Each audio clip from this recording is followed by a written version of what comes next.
You know that moment and you catch yourself thinking, I'm not just the kind of person who can do that. Maybe it's waking up early, sticking to a commitment, or stepping into a bigger version of your life.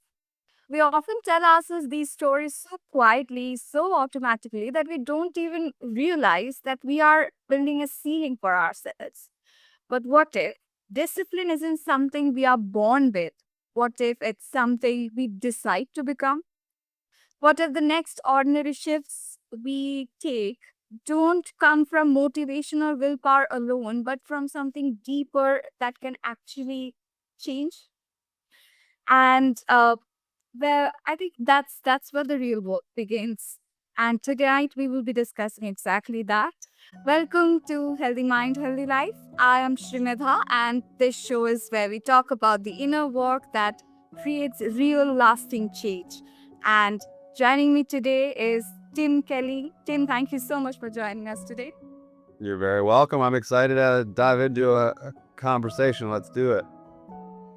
Absolutely. And Tim is someone who has spent years studying what separates people who dream and people who build. There's a distinction, and Tim has been studying that for long. So, Tim, I will start with something I hear a lot of time when we talk about discipline and a disciplined person. It's not like there are certain parameters to always decide that. So, how do you define a disciplined person? Like, it's not written in stone. So, what are your parameters, or how do you define that? Thank you for asking that question. If anybody that's actually like watching the video right behind me, there's a sign that says discipline equals freedom. So this is a question that I'm pretty passionate about. It's really meaningful for me because the f- the most important thing is clearing up the definition of discipline. Because when I first heard it, I thought it felt restricting. Like this waking up at 4 a.m. and working out and doing hard things. And that's not how I look at discipline. That's how I used to. But today, the sign here says discipline equals freedom because discipline is how you simply just stop negotiating with the weaker version of your brain, that small part of your brain that wants you to stay safe, wants you to stay small, wants you to not take risks. Discipline is your ability to out negotiate that part of your brain. And so you could continue to put the structure in your life that you actually want. So discipline gives you freedom to do, it's essentially set yourself up with the lifestyle that you actually want. That's how I see discipline. Yeah. Absolutely. But we often see discipline like a personality trait. And considering many notions floating around on social media and the current scenarios, how do you see this whole discipline? I mean, the definition and how we perceive that discipline. So every morning there are two versions of me inside my bedroom. One wants the future I say that I want. The other one wants to stay comfortable for another hour, not get up, not read the Bible. I always like to give my first hour to God and pray and meditate. And so discipline is simply deciding which version gets the microphone. I guess you could say, like, the deeper point is that discipline preserves your long-term identity from the short-term emotions that you have. So I like to make important decisions once ahead of time, and I don't reopen that decision every time I feel like uncomfortable. Like those commitments that you're making to yourself to decide to do things to improve your body and your life and your mindset. Every single decision you make is like you're casting a vote for that better, stronger version of yourself because it's all about who you are becoming in the process. Yeah. Absolutely. And Tim, you have studied high performers like people in military leadership and people who build serious wealth and freedom through discipline. So, have you observed any pattern in all them that is very common? Like, what is they doing inside that we often miss that is reflecting in their external success? Also, another very passionate topic of mine, and I want to lead with the definition. Like when someone says, "Oh, this high performer does this," or "What is, what do high performers do different from everybody else?" Well, let me define what high performance actually is. And so, to me, high performance is you are succeeding beyond norms, which that nobody wants to be average these days, and people who do, they're happy with that. But you're succeeding beyond those standard norms over the long term, for many years without sacrificing your health, your relationships, your actual like purpose and like your joy and fulfillment. So people who are able to be successful on paper, sure, millions of dollars, in the bank account or high net worth individual, that is not success in my book. A lot of people define success with what you're on paper, what you look like financially, and what you have earned. That's not success or high performance, man. High performers are the ones who are able to do that and their family still loves them and they still show up for their kids physically, emotionally, they're there, and who feel good about their health. They would feel good in their skin. They feel energy. That's high performance. Like when I see that, so these people are truly living a whole life, not just success on paper. And so I've seen more challenges because that's what I help people do right now. I spend pretty much 80% of my time having conversations with very successful high performers who feel a little bit stuck. But the biggest thing I think I see as a pattern, no matter what they know, you cannot succeed in isolation. You can't like find any type of success, whether it's financial, relational, isolating by yourself. You can't. You have to get out. You have to learn and isolate yourself to get knowledgeable and understand how to speak whatever language it is you're trying to speak.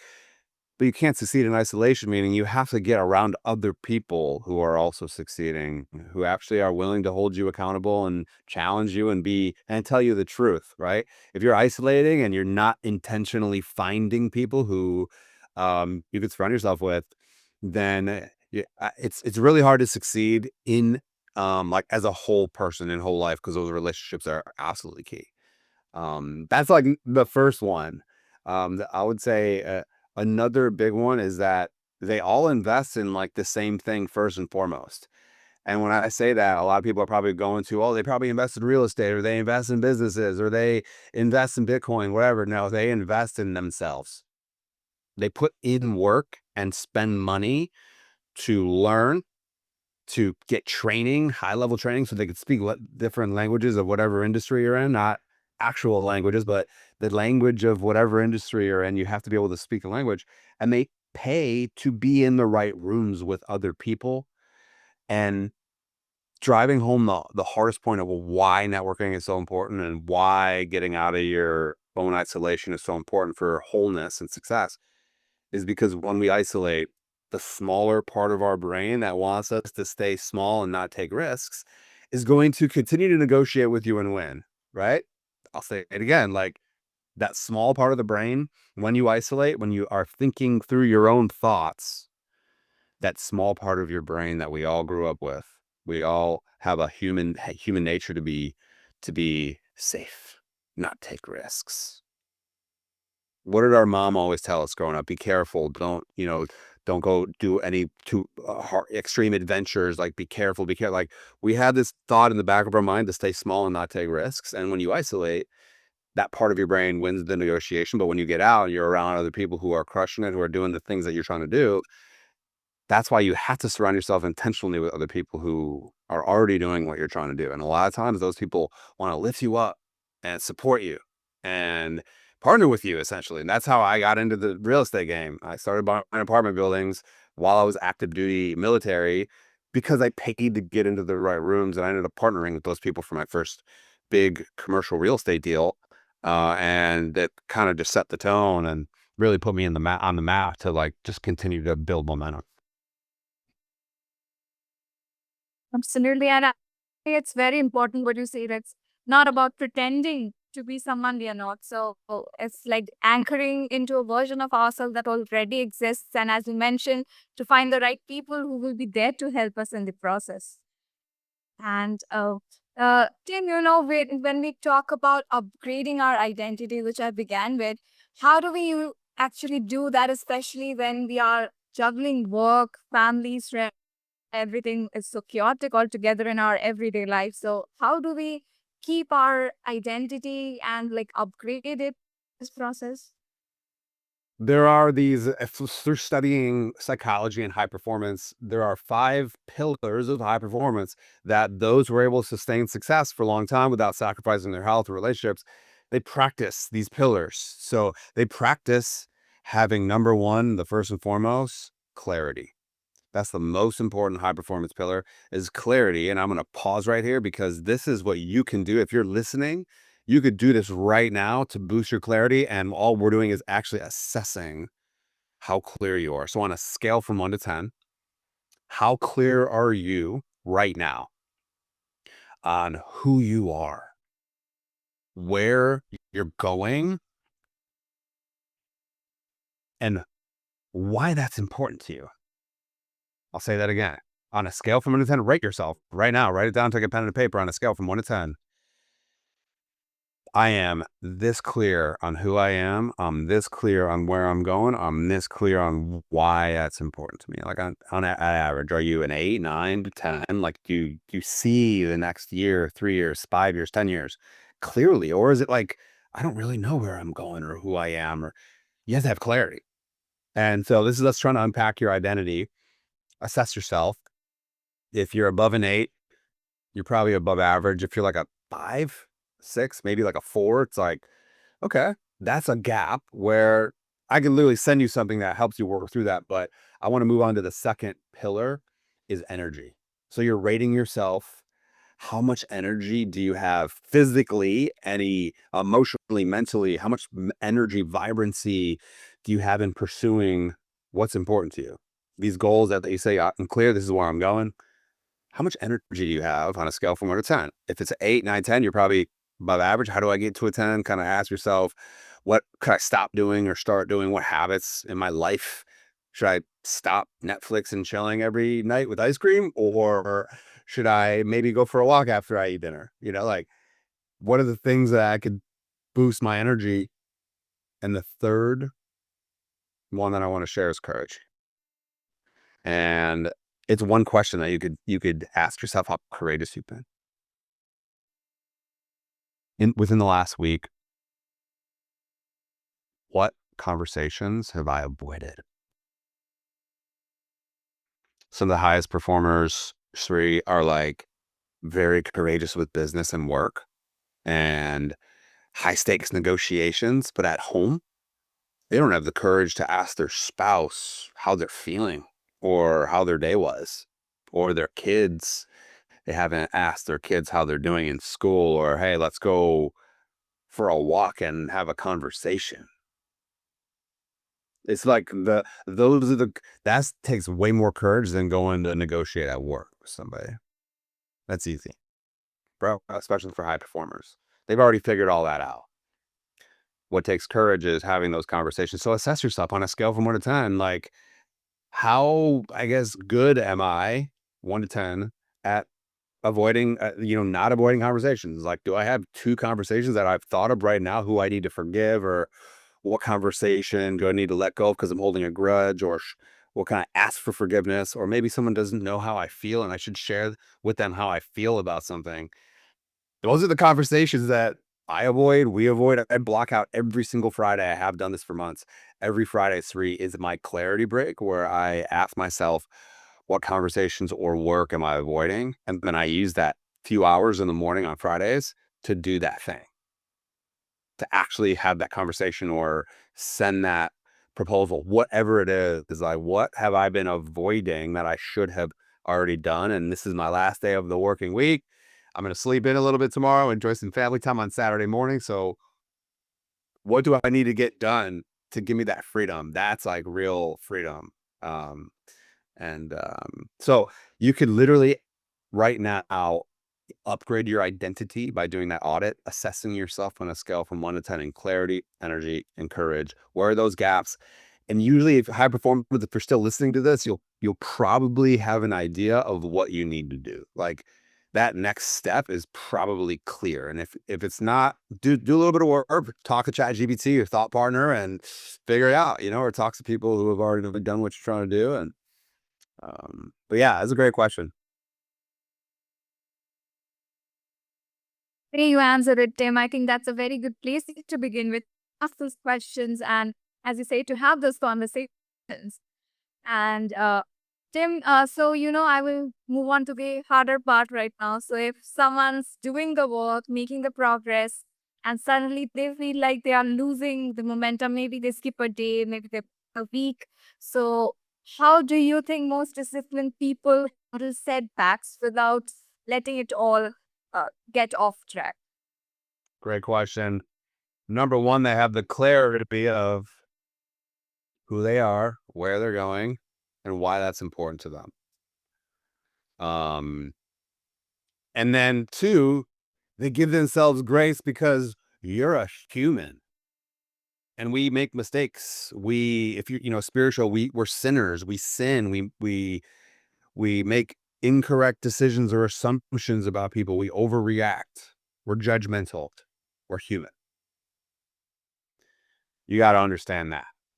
And so you skip a day. Guess what? Life moves on. The next day, we move. I mean, soldier on. Maybe it's the military. I mean, having the whole concept and understanding of wherever you are right now to that, whatever your version, however you define success. Let's just say it's wholeness, success in marriage, relationships, and wealth and health. It is not going to be a straight line for you. It's like peaks and valleys, darkness. You might get some anxiety. You might feel depressed. You might lose friendships because you're outgrowing people around you. Some family might look at you and not actually want to talk to you because you're outgrowing them or they don't understand why you're doing what you're doing. And I'll pause there because having clarity, Sri, like evaluating your clarity on where you're, like who you are, how you add value to people, how you serve people, like what your strengths are and where you're headed and why that's important to you and who you are.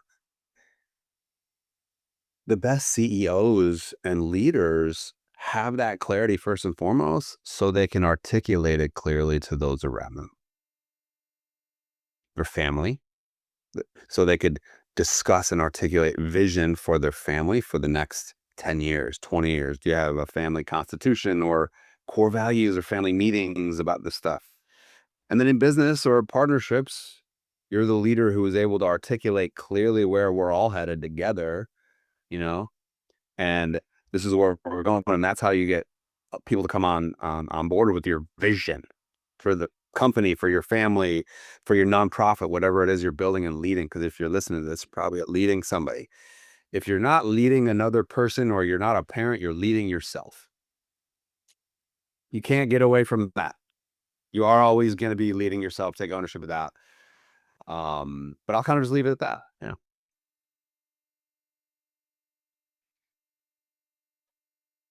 Absolutely. And I think you mentioned something very important. The first step is to have the clarity, and then we move on to the next steps. Uh, Tim, thank you so much for having this conversation with us. It's been really great talking to you. So, if our listeners want to connect with you or learn more about your work, where do you suggest they find you? At the Timothy Kelly. All my socials. I love LinkedIn. I post on TikTok, post on Instagram, post on Facebook, Reels, interact. I just like sharing this kind of stuff at the Timothy Kelly.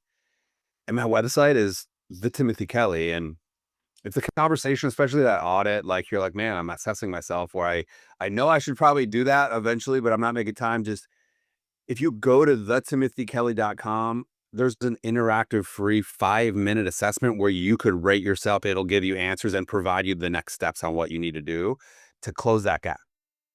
If it's energy, if it's clarity, whatever, five, and there's 2 more high performance pillars you'll be able to rate yourself on, and I'm sure you're going to get a lot out of. But if just reach out to me. And then if you actually go through that, it'll send you some references. It'll let me know that you took the audit. And if you want to book a call, you'll have an opportunity to just book a free clarity call with me. We'll talk about some stuff. Sir, I can serve you any way I can, and we'll kind of just help you get out of whatever, rut you're in, or if you're stuck, happy to help you through that. So, So I would definitely recommend our listeners to please go have a look, take the audit. It will be of great help. And thank you for being here and listening to this show. And what I want you to take with you today is that discipline is not something you are born with. It's something you build over time, one small decision at a time. First step is always, as I mentioned, have the clarity to do so.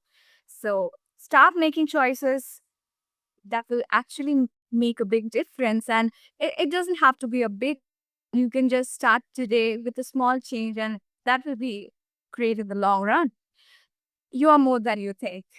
And until the next time, take care of your mind, and I'll see you in the next episode.